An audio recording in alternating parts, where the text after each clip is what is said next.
Today we're going to be discussing Twitter's favorite topic, which isn't grooming. No, like apparently they banned that. Now we're talking about something more important, which is the depiction of lewd cartoons. Very serious subject, especially anime and manga. Like these are under severe scrutiny. It all started with this account. So I had to do a little bit of research, and it does seem that there is validity to it. Since last November 24th in Italy, Meloni Chan's government has passed a law to try to combat online pedophilia. I mean, this is great, right? I mean, it's good. This law also covers underage female characters depicted through drawings. So we're including anime, manga, and hentai. Okay, so basically, prepubescent drawings are also bad. I understand. Okay? But here's the thing. It doesn't really matter what I understand. It matters what the law says. Because at the end of the day, the legislative trumps over common speech. So what exactly do they understand by this? Well, they say that in the case of a drawing, it's difficult to carbon date it, right? I mean, like, how can you tell? Like, you're going to send someone to prison. I mean, they're going to be locked up for potentially 3 years. So you must make sure that you're getting the right guy. Like, how do you know if the person actually was looking at lewd depictions of kids, or were they like lewd depictions of adults? Take into account we're talking about the difference between 18 and 17, right? Like a 17 is a minor. So we're not talking about like prepubescence. No. Is it like the anime girl? Is she 18 or 17? Like Jinx from League of Legends. How old is she? How can we tell? Is it like what the animator says? It's like if the creators at Riot, if they say that Jinx is 16 years old. Okay, well now it's illegal. But what if the creators change their mind? They say it's 18. What if when she was created she was 16, but like 5 years has passed since? Do drawings age? Like, how does it work? Well, apparently we know how it works. Apparently, as has often been discussed, however, it is not easy to be able to give a precise age to fictitious characters who do not exist. Because of this, the law will not try to give a precise age to the characters, but will simply distinguish them between minors and adults. And the criteria that will label an anime girl as automatically underage is the absence of pubic hair, as well as the absence of a visible and shapely breast. So according to this law, already in force, all flat-breasted anime girls are now automatically classified as minors. Like, yeah, if you read the law, apparently, yes, right? But don't worry about it, right? Because it's only for pornographic settings. So like, if you're staying away from all hentai, because, again, take into account that this is classified as CP, so if it's on your computer, well, actually, not even that. If you see a website with it, and you're in Italy, you better hope she has some big titties. Because otherwise, you're in violation of this law. But again, like, it's only about porn, right? Well, the European lecturer Paolo Caroli says that the legal definition of porn in Italy does not even require that the content was created for the purpose of inducing sexual arousal. So it is sufficient that it has the function of in the eye of the beholder. They give an example of naked minors playing normally on the beach. But I would say, like, this is, like going with the most exaggerated depiction to make a point. My question is, like, interpreting this law, right? So if it's in the eye of the beholder and if it has no breasts, is Jinx from League of Legends enough to send someone from Italy 3 years in prison?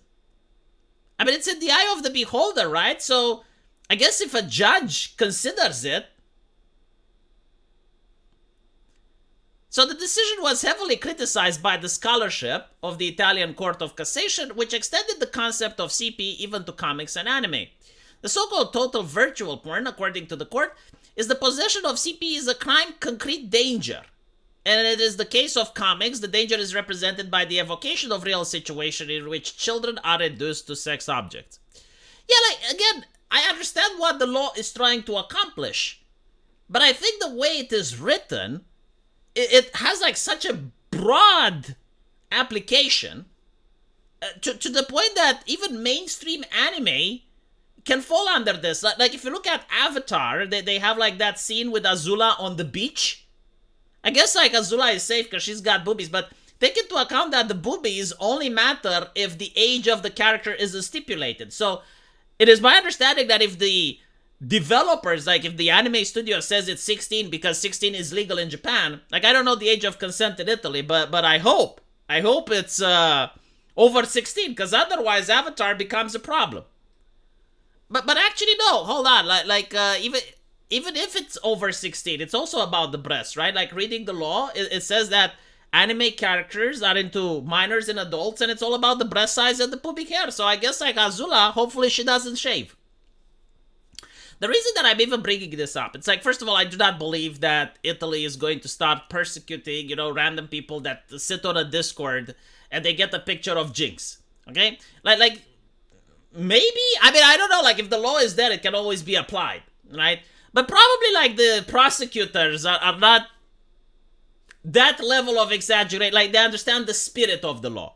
Again, I do not know how things are in Italy, but if the law is made to protect children or to protect, I guess, like the sanctity of Italian culture, right? Like you should apply it to people who actually browse hentai and stuff, and not someone that's looking at My Hero Academia, which is a public anime and whatever. The thing that I wanted to talk about it is that there are people on Twitter that were so happy about this law, even though they don't live in Italy. Mostly Zoomers with pronouns in the bio. And I genuinely think that the reason for this is that they despise the male gaze. Like they want to use any type of ammunition that they can against anime.